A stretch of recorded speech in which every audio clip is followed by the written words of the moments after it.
Assalamualaikum warahmatullahi wabarakatuh. Perkenalkan, nama saya Iyarmadiana, Stambuk A1Q1211033. Pada kesempatan kali ini saya akan memaparkan materi terkait dengan instrumen non-tes dalam bimbingan konseling, yaitu jenis sosiometri. Sosiometri adalah alat untuk meneliti struktur sosial dari suatu kelompok individu dengan dasar penelaahan terhadap relasi sosial dan status sosial dari masing-masing anggota kelompok yang bersangkutan. Menurut salah satu ahli yaitu Bimo Waljiti, sosiometri adalah alat untuk dapat melihat bagaimana hubungan sosial atau hubungan berteman.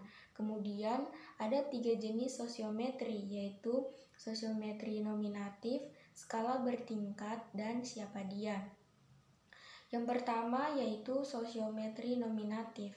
Dalam tipe ini setiap individu dalam kelompok ditanyai siapa-siapa kawan yang disenangi atau tidak disenangi untuk diajak melakukan suatu aktivitas tertentu, atau siapa kawannya dalam suatu pola hubungan tertentu. Pilihan itu harus ditulis berurutan dari pilihan pertama atau yang paling disenangi, kemudian pilihan kedua, dan seterusnya. Contoh pertanyaan untuk sosiometri tipe nominatif ini antara lain sebagai berikut. Yang pertama yaitu, dengan siapakah Anda ingin duduk dalam satu bangku? Kemudian, dengan siapa Anda senang bermain? Kemudian, siapakah kawan yang terbaik? Kedua yaitu sosiometri skala bertingkat. Dalam tipe ini disediakan sejumlah statement yang disusun secara bertingkat, yaitu dari statement yang menyatakan hubungan yang paling dekat sampai dengan statement yang menyatakan hubungan yang paling jauh. Dalam setiap statement kepada individu diminta untuk mengisi nama salah seorang temannya yang hubungannya sesuai dengan yang dinyatakan tersebut. Adapun contoh statementnya adalah misalkan, saya sangat menyenangi teman ini, saya sangat senang bersama-sama dengan teman ini, kemanapun saya pergi, kalau saya mempunyai problem kepadanya, saya meminta bantuan, sebaliknya saya pun senantiasa siap membantunya.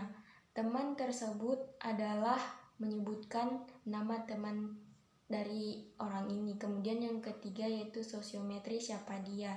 Dalam tipe ini disediakan sejumlah statement tentang sifat-sifat individu. Sebagian dari statement-statement tersebut mengungkapkan sifat yang positif dan sebagian lagi mengungkapkan sifat yang negatif. Kepada masing-masing anggota kelompok diminta untuk memilih kawan-kawannya yang mempunyai sifat yang cocok dengan yang diungkapkan oleh statementnya tersebut. Sosiometri tipe ini sering juga disebut tipe terkalah dia atau guess who, dan karena pada setiap statement ada kemungkinan pilihan lebih dari seorang, maka tipe ini sering juga disebut tipe siapa mereka atau who are they. Untuk contoh statementnya antara lain dalam keadaan sebuah kelas ada teman yang hampir tidak pernah marah walaupun diganggu oleh temannya. Teman tersebut adalah menyebutkan nama dari teman tersebut. Kemudian ada pun langkah-langkah penyusunan sosiometri, yaitu yang pertama kita harus menentukan tujuan pembuatan sosiometri. Maksudnya kita harus menentukan alasan kita membuat instrumen ini. Kemudian yang kedua yaitu menyusun sosiometri berdasarkan tipe atau jenis sosiometri agar tercapai tujuan pelaksanaan kegiatan tersebut.